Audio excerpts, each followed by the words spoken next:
Hey, welcome back to Hughes Performance Tech Talk. If this is your first time tuning in, this is episode 2 of an ongoing series that we're doing first quarter 2020 on the GM Powerglide transmission. In our last episode, we covered input shafts, a lot of good information in there, so be sure you go back and check that out. And do us a favor, hit that subscribe button, ring that bell so you're getting notifications when we upload new content. Our goal this year is to try and have a new video up every week, so we want to keep you, the viewer, informed and engaged. So in this episode, we're going to cover output shafts. That's the tail end of the transmission in the Powerglide. Not quite as much detail to go into here as we did on episode 1 covering input shafts. This is pretty much a good representation of your standard length passenger car Powerglide output shaft. Almost all GM Powerglides feature this length of output shaft, with the exception of a small few that have a slightly shorter shaft with a coarser spline. Those are typically found in full-size passenger cars like the early Impalas and Biscaynes. That output shaft is basically never used in a performance application. It wasn't ever addressed by the aftermarket as far as any billet shafts go. It's kind of a throwaway. It does use a 176 style carrier, so that is common to this style shaft and that oddball GM shaft. But apart from that, it's really irrelevant for performance use.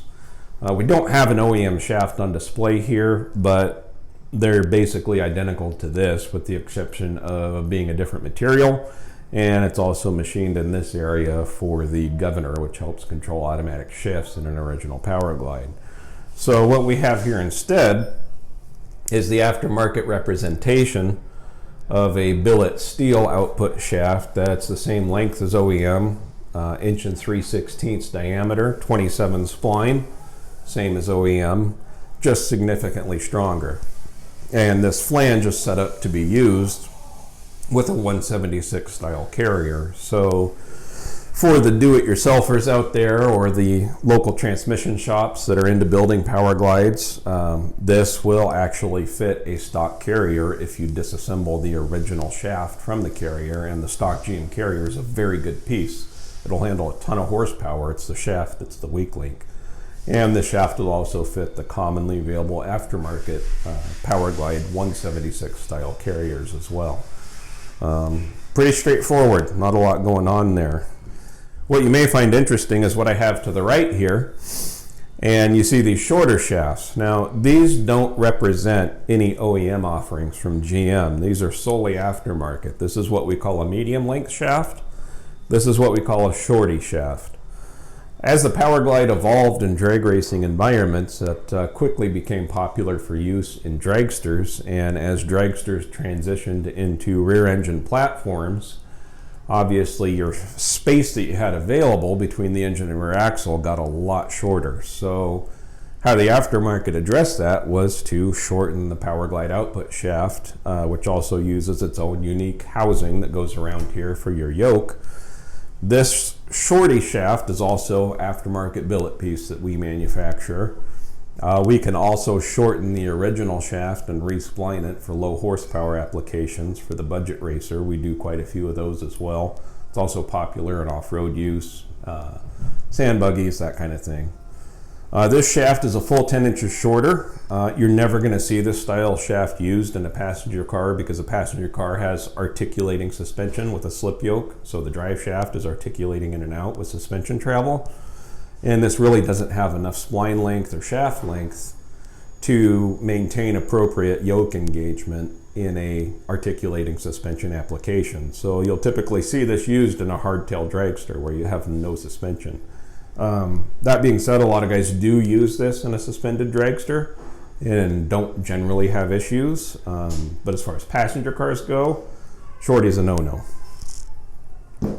That's where the medium length comes in. Again, you won't see this in passenger cars, mostly because this is the style you're going to be using because the passenger car has such a longer wheelbase. But where this shaft shines, it's a full 8 inches shorter, so 2 inches longer than the shorty, is in suspended dragsters where you have suspension articulation.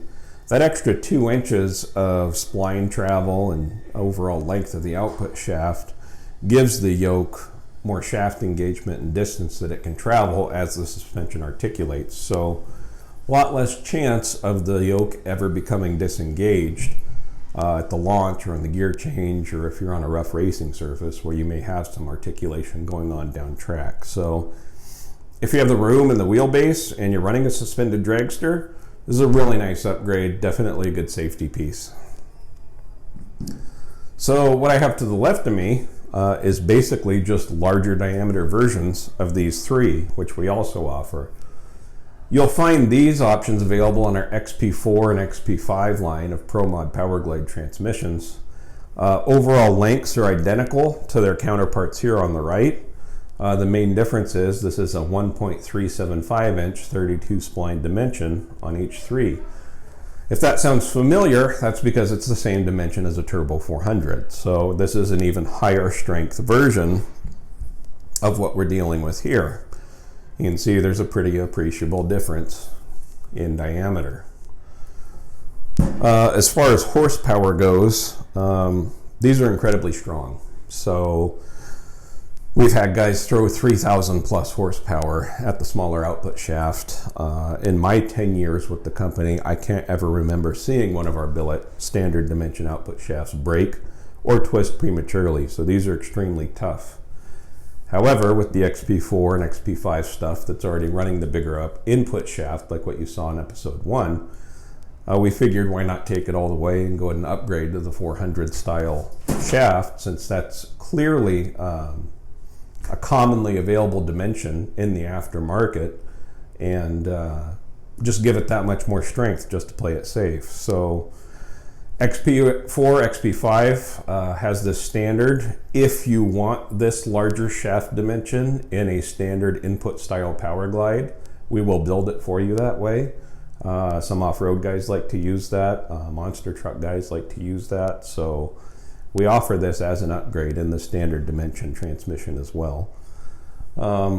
All of these we manufacture out of 300M billet steel. They go through a 9-step heat treatment process that's proprietary to Hughes.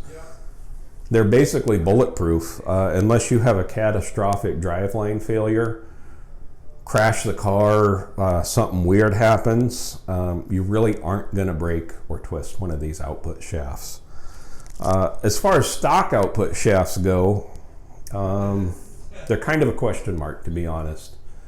We've had customers run well into the 7-second range in the quarter mile on a stock output shaft, which is surprising. There are customers out there that have broken one in a 10-second car. So the thing to keep in mind if you're going to try and run a stock output shaft in your racing Powerglide transmission is you're dealing with metal that's 50, 60 years old at this point, has an unknown amount of duty cycles on it, doesn't have the metallurgy that we have today, and doesn't have the heat treat that we have today. So you can run it, you might get away with it for a long time at high power levels, you might break one immediately. Generally speaking, we don't like to see much more than about 650 flywheel horsepower on a stock output shaft. That's a good safe rating to where, unless you just had a flaw in the shaft that was unseen, you're not going to break a stock shaft. Past that, we'd really prefer to get you into one of our billet units. So that pretty much wraps up output shafts for the Powerglide transmission. Again, do us a big favor, hit that subscribe button. That way you're getting notifications as we upload new weekly content. We're going to continue this Powerglide series. We're going to touch on transmission pans in the next episode. May not sound super exciting, but the Powerglide pan has undergone some surprising evolutions over the years. So tune in for the next episode. Hit us up on Facebook, Instagram, our website, HughesPerformance.com. If you have any questions, post them in the comments below. You can reach one of our professional sales tech representatives at 1-800-274-RACE, or send us an email. We'll be happy to help you. Thank you.